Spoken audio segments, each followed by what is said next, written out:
you're still undecided about this year's perfect side for the Thanksgiving table, I say ditch that boring green bean casserole and replace it with this wonderful roasted cauliflower recipe. I tell you, it's top notch. It's with pancetta, olives, and a crispy Parmesan, and it's just sublime. I think you'll love it. I know I do. Let's get started.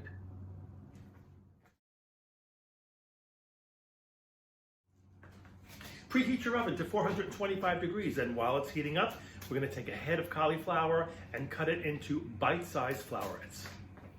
Spread out your cauliflower on a baking sheet, and we're going to toss it with about 1/4 cup of olive oil and 1/2 teaspoon of kosher salt. Coat it really well, and we're going to pop it in the oven for 15 minutes. In a small bowl, we're going to whisk together 1/3 cup of green olives. These, of course, are pitted and chopped.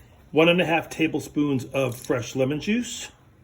1/8 teaspoon of fresh crushed red pepper. We're going to finely grate 1 big fat garlic clove. A generous pinch of salt. And another 1/4 cup of olive oil. Let's give that a good whisk. Set that aside and toss it for later.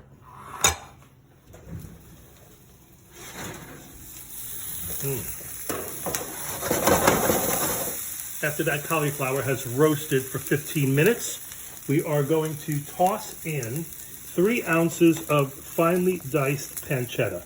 Pancetta, if you don't know, is, I guess it's sort of like an Italian bacon.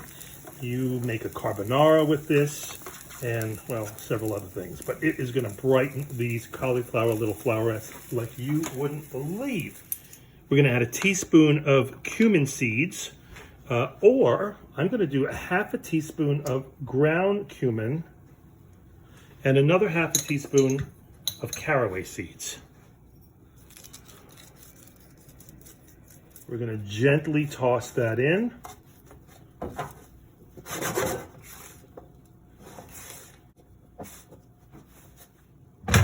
And now we're going to top that with our 1/3 cup of very coarsely grated Parmesan cheese, or Pecorino Romano, or Locatelli, or whichever is your preferred cheese. We're not going to toss that in because it's going to brown on top. Pop that into the same 425 degree oven for another 15 to 20 minutes until that Parmesan gets crispy.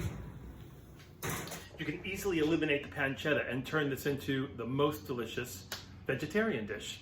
And by the way, if you haven't subscribed to this channel and you like what you're seeing, hit that little subscribe button down there and hit the little bell next to it so that you can get a notification that every week there's a new What Would Michael Do up and running. When these come out, they're going to be a little bit crisp and smelling terrific. Just let them rest for a few minutes. Spoon that goodness into a bowl of your choice, and then we're going to drizzle on or throw on a little of this wonderful olive dressing.